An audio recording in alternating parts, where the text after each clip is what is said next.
بسم اللہ الرحمن الرحیم والصلاة والسلام علی رسول الکریم۔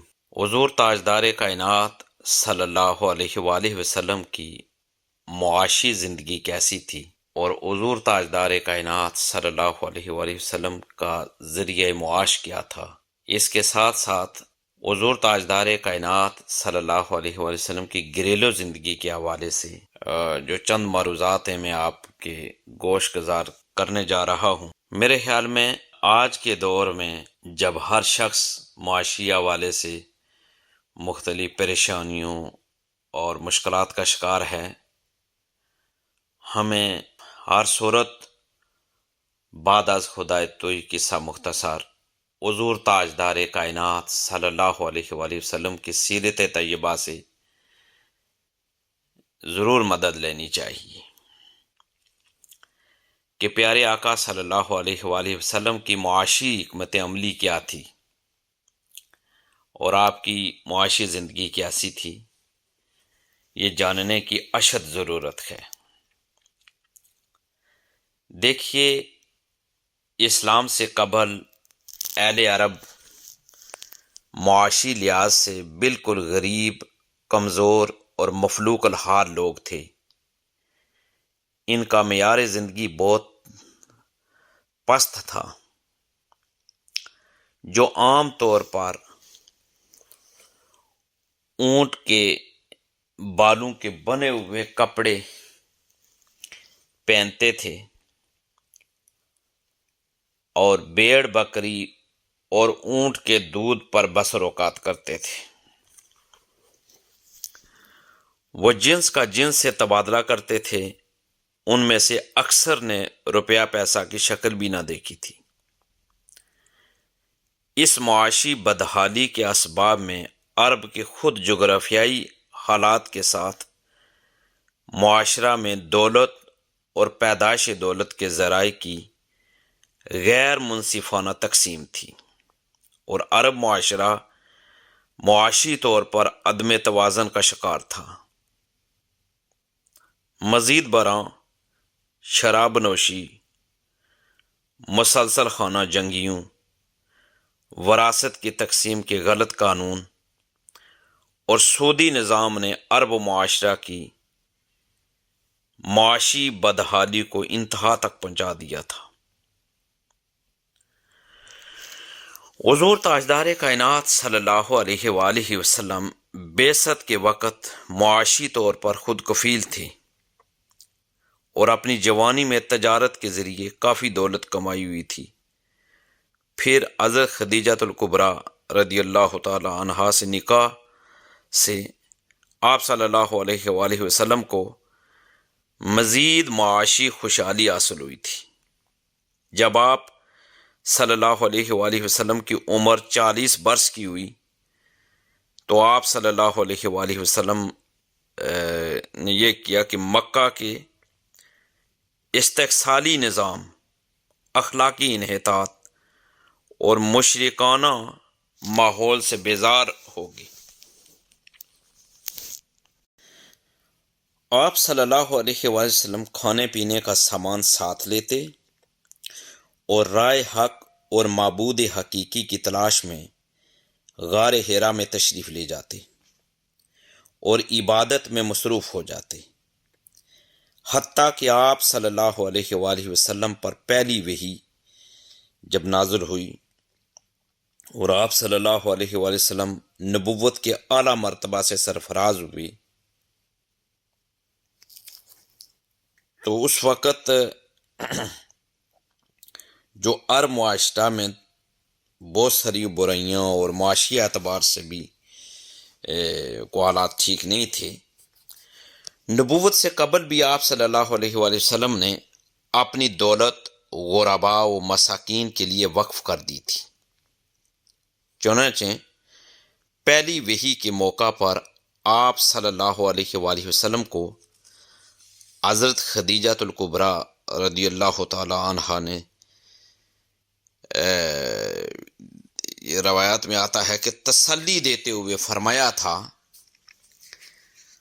اللہ تعالیٰ آپ کو کبھی غمگین نہیں ہونے دے گا، کیونکہ آپ رشتہ داروں سے حسن سلوک کرتے ہیں، غریبوں کا مالی بوجھ اٹھاتے ہیں، ناداروں کے مددگار، مہمانوں کی خاطرداری اور مساکین کے غمخوار ہیں۔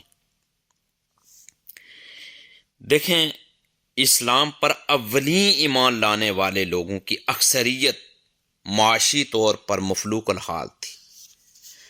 آپ صلی اللہ علیہ وآلہ وسلم نے ان لوگوں کو حد المقدور معاشی سہارا دیا۔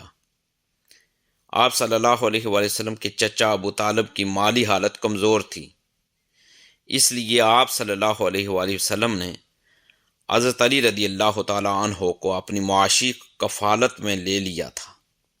متعدد غلام اور لونڈیاں جو اسلام کی پاداش میں کفار کے مظالم کا نشانہ بن رہے تھے، آپ صلی اللہ علیہ وآلہ وسلم کی ترغیب پر حضرت ابو بکر صدیق رضی اللہ تعالیٰ عنہ نے ان میں سے اکثر کو خرید کر آزاد کر دیا، اور ان میں حضرت بلال بھی شامل ہیں، عامر بن فہیرہ بھی ہیں۔ اسلام دشمنی میں قریش نے بنی ہاشم سے معاشرتی اور معاشی مقاطعہ کیا تو آپ 3 سال تک شب ابی طالب میں محصور رہے اور بڑی تنگی اور اسرت سے گزارا کیا، لیکن آپ صلی اللہ علیہ وآلہ وسلم نے بڑے صبر اور استقامت سے یہ تکالیف برداشت کی اور اپنے رفقا کو بھی صبر، تحمل اور استقامت کی تلقین کرتے رہے، حتیٰ کہ آپ نے مسلمانوں کو ہجرت کا حکم دیا اور خود بھی مدینہ ہجرت فرما گئے۔ حضور تاجدار کائنات صلی اللہ علیہ وآلہ وسلم نے نبوت کے 13 سال مکہ میں بسر کرنے کے بعد مدینہ میں ہجرت فرمائی۔ مکہ معظمہ سے آپ صلی اللہ علیہ وآلہ وسلم کے ساتھ آپ کے اصحاب بھی اپنے گھر بار چھوڑ کر خالی ہاتھ آئے تھے، پریشان تھے، نہ ان کا کوئی ذریعہ معاش تھا اور نہ سر چھپانے کی جگہ۔ اس پریشان کن مسئلہ کو نبی کریم صلی اللہ علیہ وآلہ وسلم نے جس تدبر اور حکمت سے حل فرمایا، اس سے پہلے اس قسم کی کوئی نظیر نہیں ملتی۔ دیکھیے، حضرت انس بن مالک رضی اللہ تعالیٰ عنہ کے گھر میں رسول اللہ صلی اللہ علیہ وآلہ وسلم نے مہاجرین اور انصار کو جمع کیا۔ اس اجتماع میں تقریباً 100 اصحاب موجود تھے، جن میں نصف مہاجرین اور نصف انصار تھے۔ مہاجرین میں سے ایک ایک فرد کی معاشی کفالت انصار کے ذمہ ڈالتے ہوئے فرمایا، تاخو فی اللہ آخرین۔ آپ نے فرمایا، اللہ کی خاطر دو آدمی بائی بائی بن جاؤ۔ اس طرح آپ نے ایک اخلاقی اپیل کے ذریعے آباد کاری کے اس پیچیدہ مسئلہ کو حل کر دیا۔ آپ صلی اللہ علیہ وآلہ وسلم کی معاشی حکمت عملی کی یہ بہترین مثال تھی۔ انسانی زندگی کی ابتدا سے اب تک اس خطۂ ارضی پر لا تعداد مصلحین، مفکرین اور فاتحین گزرے ہیں، جنہوں نے اپنے نظریات کے ذریعے بنی نوع انسان کی مادی اور معاشی فلاح بہبود میں اضافہ کا پروگرام تشکیل دیا۔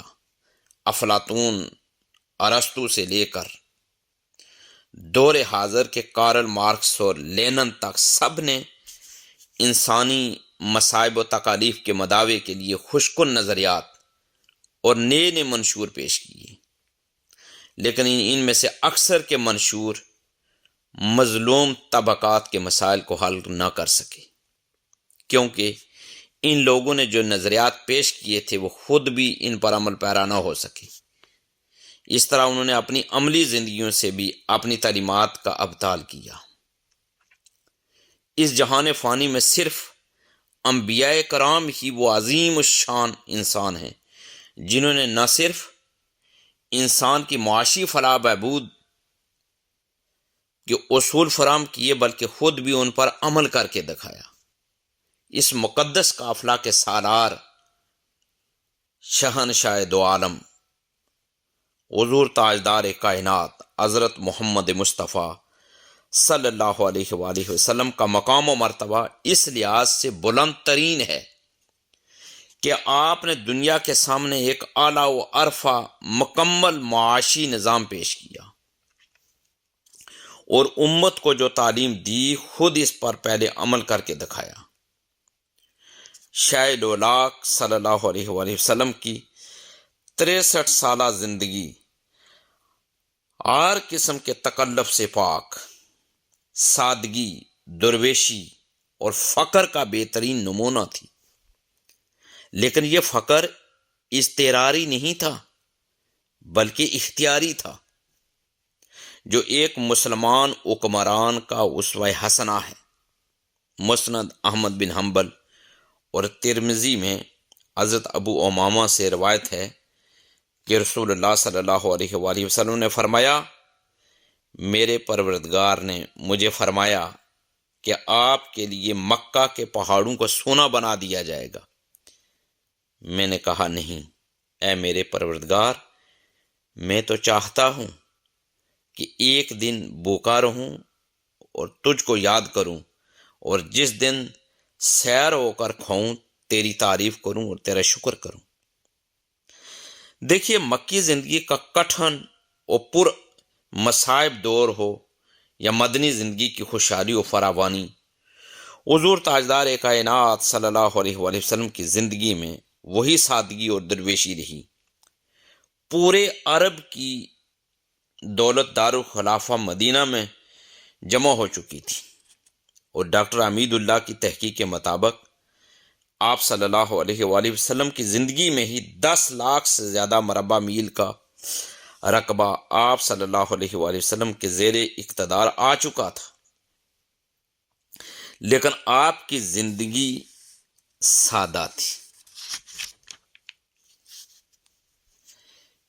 دیکھیں، حضور تاجدار کائنات صلی اللہ علیہ وآلہ وسلم عیش و عشرت، ناز و نعمت اور پرتکلف زندگی کو پسند نہیں کرتے تھے، اور اپنے اصحاب کو بھی ان ناپسندیدہ باتوں سے روکتے تھے۔ آپ صلی اللہ علیہ وآلہ وسلم فرمایا کرتے تھے کہ گھر میں ایک بستر اپنے لیے، ایک بیوی کے لیے اور ایک مہمان کے لیے کافی ہے، چوتھا شیطان کا حصہ ہے۔ آپ صلی اللہ علیہ وآلہ وسلم کا بستر نہایت سادہ ہوتا تھا۔ نیچے بچھانے کے لیے یا تو آپ کمبل استعمال کرتے تھے یا چمڑے کا گدا جس میں کھجور کی چھال بری ہوتی تھی۔ ایک دفعہ حضرت عائشہ صدیقہ رضی اللہ تعالی عنہا سے فرمایا کہ اگر چاہتی ہو کہ قیامت کے دن میرے ساتھ رہو تو درویشانہ زندگی بسر کرو، اور کپڑے کو اس وقت تک نہ بدلو جب تک اس میں پیوند نہ لگ جائیں۔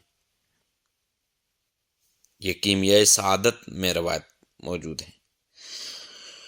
ام المومنین حضرت عائشہ صدیقہ رضی اللہ تعالی عنہا فرماتی ہیں کہ بعض اوقات پورا مہینہ اس طرح گزر جاتا کہ گھر میں آگ نہیں جلتی تھی، اور اس وقت ہمارا کھانا صرف کھجوریں اور پانی ہوتا تھا۔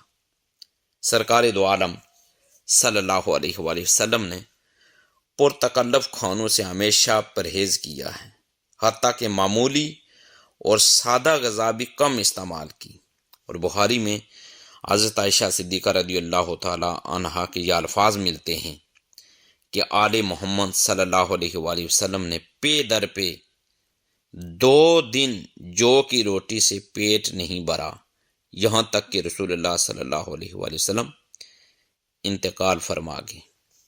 حضرت انس بن مالک رضی اللہ تعالیٰ عنہ فرماتے ہیں کہ رسول اللہ صلی اللہ علیہ وآلہ وسلم نے فرمایا، مجھ پر 30 رات اور دن ایسے گزرے ہیں، میرے اور بلال کے لیے کوئی چیز نہ تھی جس کو کوئی جگر والا کھائے، مگر تھوڑی سی چیز جس کو بلال کی بغل چھپاتی تھی۔ سنن ابی داؤد میں حضرت یوسف بن عبداللہ بن سلام سے روایت ہے کہ میں نے نبی پاک صلی اللہ علیہ وآلہ وسلم کو دیکھا کہ آپ صلی اللہ علیہ وآلہ وسلم نے جو کی روٹی کا ٹکڑا لیا اور اس پر کھجور رکھی اور فرمایا یہ اس کا سالن ہے اور کھا لیا۔ یہ مشکات شریف یہ میں موجود ہے۔ زیب و زینت اور شاہانہ طرز زندگی سے ہمیشہ نفرت رہی۔ آپ کے لباس یعنی کمبلی اور تہبند کی مجموعی قیمت 10 درہم تھی، کبھی زیادہ نہ ہوتی تھی۔ اس پر بھی کئی پیوند لگے ہوتے تھے۔ لباس میں نمائش سخت ناپسند تھی اور سامان نمائش سے قدرتی طور پر طبی طور پر نفرت تھی آپ کو۔ حضرت حسین فرماتے ہیں کہ حضور صلی اللہ علیہ وآلہ وسلم کے گھر کی تمام چھتوں تک ہاتھ پہنچتا تھا، یعنی وہ زیادہ بلند نہ ہوتی تھی۔ مسجد نبوی سے متصل آپ صلی اللہ علیہ وآلہ وسلم نے ازواج مطہرات کے لیے حجرات بنائے۔ یہ حجرات کچی اینٹوں کے بنے ہوئے تھے۔ تمام حجرے 6 ہاتھ چوڑے اور 10 ہاتھ لمبے تھے، اور چھت اتنی اونچی تھی کہ آدمی کھڑا ہو کر چھت کو چھو سکتا تھا۔ حضرت عبداللہ ابن مسعود رضی اللہ تعالیٰ عنہ فرماتے ہیں کہ رسول اللہ صلی اللہ علیہ وآلہ وسلم ایک بوریا پر سوئے ہوئے تھے اور پھر اٹھے، اور اس کے نشانات کا اثر آپ صلی اللہ علیہ وآلہ وسلم کے جسم اطہر پر، جسم مبارک پر تھا۔ حضرت عبداللہ ابن مسعود رضی اللہ تعالیٰ عنہ نے عرض کیا حضرت اگر آپ حکم دیں تو ہم آپ کے لیے بستر بچھا دیں۔ آپ صلی اللہ علیہ وآلہ وسلم نے فرمایا کہ میرا دنیا سے کیا تعلق؟ میرا اور دنیا کا حال ایسا ہے جس طرح ایک سوار سایہدار درخت کے نیچے سائے میں بیٹھتا ہے، پھر چل کھڑا ہوتا ہے اور اس درخت کو چھوڑ دیتا ہے۔ دیکھیے بخاری و مسلم میں حضرت عائشہ صدیقہ رضی اللہ تعالی عنہا سے روایت ہے کہ رسول اللہ صلی اللہ علیہ وآلہ وسلم کا بستر جس پر آپ سوتے تھے چمڑے کا تھا، جس میں کھجور کا پوست بھرا ہوا تھا۔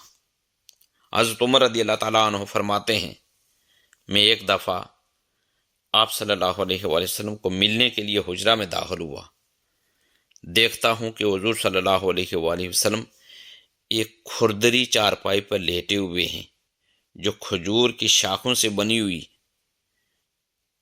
اور اس پر کوئی بستر نہیں تھا۔ کھجور کی چٹائی کے نشان آپ کے پہلو مبارک پر پڑے ہوئے تھے۔ حضرت ابو ہریرہ رضی اللہ تعالیٰ عنہ سے روایت ہے کہ حضرت عائشہ صدیقہ رضی اللہ تعالیٰ عنہا نے ایک پیوند دار چادر اور ایک موٹا تہمد نکالا اور کہا رسول اللہ صلی اللہ علیہ وآلہ وسلم ان 2 کپڑوں میں فوت ہوئے۔ ام المومنین حضرت عائشہ صدیقہ رضی اللہ تعالیٰ عنہا فرماتی ہیں رسول اللہ صلی اللہ علیہ وآلہ وسلم نے فوت ہونے کے بعد درم و دینار نہیں چھوڑے، اور نہ بکریاں اور نہ اونٹ اور نہ کسی چیز کی وصیت کی۔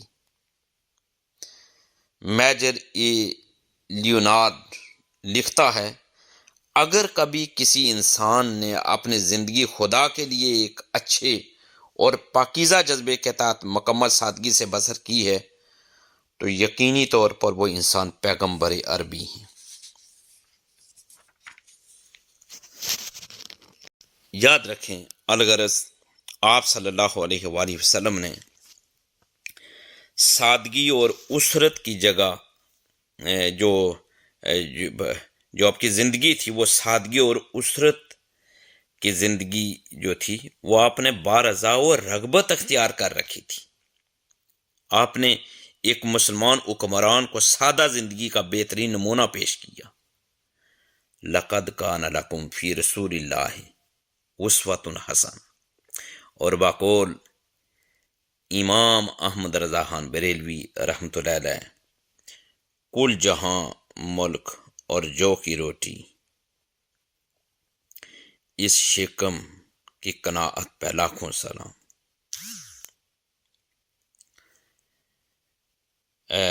کل جہاں ملک اور جو کی روٹی، اس شکم کی قناعت پہ لاکھوں سلام۔ حضور تاجدار کائنات صلی اللہ علیہ وآلہ وسلم اسلامی ریاست مدینہ کے 10 سال تک حکمران رہے۔ آپ صلی اللہ علیہ وآلہ وسلم کے دور میں اسلامی سلطنت کی آمدنی کے ذرائع اور ان کا مصرف بھی جاننا اشد ضروری ہے، جو میں اختصار کے ساتھ آپ کے سامنے رکھتا ہوں۔ پہلا ذریعہ تھا مال غنیمت۔ دیکھیں، میدان جنگ میں دشمن یعنی کفار کو شکست دینے کے بعد جو مال و دولت اور سامان حرب فاتحین یعنی مسلمانوں کے ہاتھ لگتا تھا، مال غنیمت کہلاتا تھا، اور شرع اسلامی کے مطابق اس مال کی جو یہ مال غنیمت تھا، اس کا خمس یعنی 5واں حصہ مرکزی حکومت کو بھیج دیا جاتا تھا، اور باقی ماندہ یہ یعنی 4/5 یعنی جو حصے تھے وہ سپاہیوں میں تقسیم کر دیا جاتا، جو میدان جنگ میں شریک ہوتے۔ خمس کو ریاست کے اخراجات میں لایا جاتا تھا۔ مال غنیمت کی آمدنی مستقل نہ تھی، بلکہ جب کبھی دشمن کو شکست دی جاتی تو یہ مال حاصل ہوتا تھا۔ قرآن کریم اسے خدا کی ملکیت قرار دیتا ہے، اور حضور صلی اللہ علیہ وآلہ وسلم خمس نکالنے کے بعد تمام مال غنیمت کو سپاہ میں تقسیم کرتے تھے۔ سواروں کو 2 اور بعض روایتوں کے مطابق 3 حصے ملتے تھے، جبکہ پیدل سپاہیوں کو 1 حصہ ملتا تھا۔ خمس کا مال آپ عموماً محتاجوں اور مسافروں پر خرچ کر دیتے تھے۔ دوسرا ذریعہ آمدنی تھا زکوٰۃ۔ زکوٰۃ کی ادائیگی صرف ان بالغ مسلمانوں پر فرض تھی جو صاحب حیثیت ہوں۔ اس سے انکار بغاوت کے مترادف تصور کیا جاتا ہے۔ اس کا اطلاق ہر مال و دولت، نقدی، سامان تجارت، مویشیوں یا چھوٹے چوپایوں اور پھلدار اور دیگر زرعی پیداوار پر ہوتا تھا، بشرطے کہ ان کی مقدار ایک خاص حد یا نصاب سے زائد ہو اور وہ ادا کنندہ کی ملکیت میں مکمل 1 سال تک رہے۔ 200 درم چاندی اور 40 یہ بھی تھا کہ 5 عدد اگر اونٹ ہوں، 20 عدد مویشی اور 40 عدد بھیڑ بکریاں اگر ہوں، تو ان سے اگر کم مال ہے تو کم پر زکوٰۃ نہ تھی۔ نقدی سونا چاندی اور مال تجارت پر شرح زکوٰۃ 2.5% تھی۔ جانوروں پر زکوٰۃ عائد کرنے کا طریقہ مختلف تھا۔ اس میں جانوروں کی تعداد اور عمر کو ملحوظ خاطر رکھا جاتا تھا۔ مصارف زکوٰۃ میں زکوٰۃ کے وصول کرنے والے عمال کی تنخواہ اور وصولی اور تقسیم کے دیگر اخراجات ادا کرنے کے بعد فقیروں، مسکینوں، مقروضوں، مسافروں اور نو مسلموں کی امداد بھی شامل تھی۔ زکوٰۃ کا نظام امت مسلمہ کے افراد میں قانون الہی کی پیروی کے ساتھ ساتھ سخاوت اور اثار و قربانی کے جذبات کی نشوونما کرتا ہے۔ اس کے برعکس دنیاوی مال و دولت کی بے جا محبت، بخیلی اور خود غرضی کے جذبات کی بھی نفی کرتا ہے۔ چونکہ زکوٰۃ کی نوعیت ایک مذہبی فریضہ کی ہے، اس لیے اسلامی ریاست کے غیر مسلم باشندے اس کی ادائیگی سے مستثنیٰ ہیں۔ تیسرا جو ذریعہ تھا وہ عشر تھا۔ مسلمانوں سے جو لگان اراضی وصول کیا جاتا ہے اسے عشر کہتے ہیں۔ یہ بھی ایک قسم کی زکوٰۃ تھی۔ اس کے اطلاق کے لیے 1 سال کی متواتر ملکیت ضروری نہیں۔ یہ ہے کہ ندی، نالوں اور بارش کے پانی سے سیراب ہونے والی زمین کی پیداوار پر اس کی شرح 10% تھی، مگر جو زمین مصنوعی آبپاشی کے ذریعے سیراب کی جاتی اس پر 5% عشر یعنی زکوٰۃ لی جاتی تھی۔ چوتھا ذریعہ آمدنی تھا صدقات۔ زکوٰۃ اور عشر کے علاوہ وہ تمام رقوم جو مسلمان رضاکارانہ طور پر خیراتی کاموں پر خرچ کرنے کے لیے بیت المال میں جمع کراتے ہیں صدقات کہلاتی ہیں۔ ان کا مصرف بھی زکوٰۃ کی طرح ہوتا ہے۔ غزوہ تبوک کے موقع پر اس قسم کی رقوم سے لشکر اسلام کی تیاری کا سامان کیا گیا تھا۔ اور پانچواں ذریعہ آمدنی تھا جزیہ۔ جزیہ ایک ایسا ٹیکس ہے جو اسلامی حکومت صرف غیر مسلموں سے ہی وصول کرتی ہے، اور اس کے بدلے میں حکومت ان کے جان و مال اور مذہب کی حفاظت کرتی تھی۔ اسلامی قانون کے مطابق فوجی خدمات ہر مسلمان کے لیے لازمی تھی، لیکن چونکہ غیر مسلم رعایا اس سے مستثنا تھیں، اس لیے فوجی خدمات کے عوض میں ان سے جزیہ ٹیکس وصول کیا جاتا تھا۔ جو غیر مسلم مسلمانوں کی پناہ میں چلے جاتے ہیں اور جزیہ ادا کرتے تھے انہیں ذمی کہا جاتا ہے۔ اگر اسلامی حکومت کسی وجہ سے غیر مسلم آبادی کی حسب وعدہ حفاظت کرنے سے معذور ہو جاتی ہے تو اسے جزیہ کی رقم واپس کر دی جاتی تھی۔ اگر کوئی غیر مسلم فوج میں بھرتی ہو کر مسلمانوں کے شانہ بشانہ جنگ میں شریک ہوتا تو اس جزیہ کا ٹیکس اس سے وصول نہیں کیا جاتا تھا۔ تاہم بوڑھے، اپاہج، مفلس، عورتیں، بچے اور راغب بھی جزیہ ٹیکس سے مستثنا تھے۔ غیر مسلم جنگی خدمات کے عوض معمولی سی رقم جزیہ کے طور پر بخوشی ادا کرتے تھے اور اس کی ادائیگی کو عار نہیں سمجھتے تھے، کیونکہ اس کی ادائیگی سے وہ ہر نوع کے اندرونی اور بیرونی خطروں سے محفوظ ہو جاتے تھے۔ لیکن بعض غیر مسلم مورخین نے محض مذہبی تعصب کی وجہ سے اور مسلمانوں کو بدنام کرنے کی غرض سے جانبدارانہ تنقید کی ہے اور یہ ثابت کرنے کی کوشش کی ہے کہ جزیہ ایک مذہبی ٹیکس ہے جو مسلمان غیر مسلموں سے وصول کرتے ہیں۔ انہوں نے جزیہ ٹیکس کو اسلامی عدل و مساوات کے اصول کے منافی قرار دیا ہے، حالانکہ حقیقت اس کے بالکل برعکس ہے، کیونکہ جزیہ کی ایک ادنا سی رقم ادا کر کے ذمی یعنی غیر مسلم نہ صرف اپنی جان و مال کی حفاظت کے بارے میں مطمئن ہو جاتے ہیں بلکہ وہ زکوٰۃ کی ادائیگی سے بھی مستثنا ہو جاتے تھے جو مسلمانوں پر فرض تھی۔ حالانکہ زکوٰۃ کی ادائیگی کے باوجود فوجی خدمت مسلمانوں کے لیے لازمی تھی۔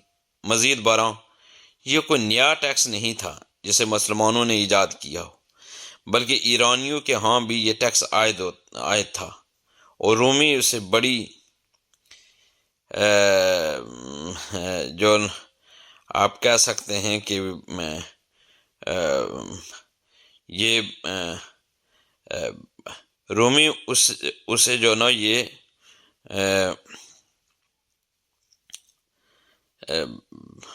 بڑی کامیابی خیال کرتے ہیں، اور ایرانی اپنی غیر ایرانی اور رومی اپنے غیر رومی رعایا سے ہمیشہ یہ ٹیکس وصول کیا کرتے تھے۔ ذریعہ آمدنی کا چھٹا جو نا وہ جان لیجئے کہ وہ خراج ہے۔ غیر مسلم رعایا سے جو لگان اراضی وصول کیا ہوتا تھا اسے خراج کہتے تھے۔ خراج کی شرح کل پیداوار کا 1/2 حصہ تھی۔ خیبر فتح ہوا تو دستور وقت کے مطابق یہودیوں نے تمام زرعی زمینوں پر فاتح یعنی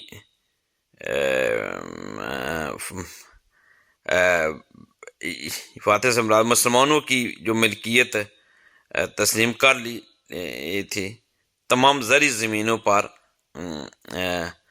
یہ سمجھے کہ مسلمانوں کا حق تھا وہاں، لیکن حضور صلی اللہ علیہ وآلہ وسلم نے یہود کی درخواست پر زمین کا بیشترین حصہ ان کے قبضہ کاشت میں رہنے دیا اور یہودیوں نے پیداوار کا نصف حصہ مسلمانوں کو ادا کرنے کا عہد کیا۔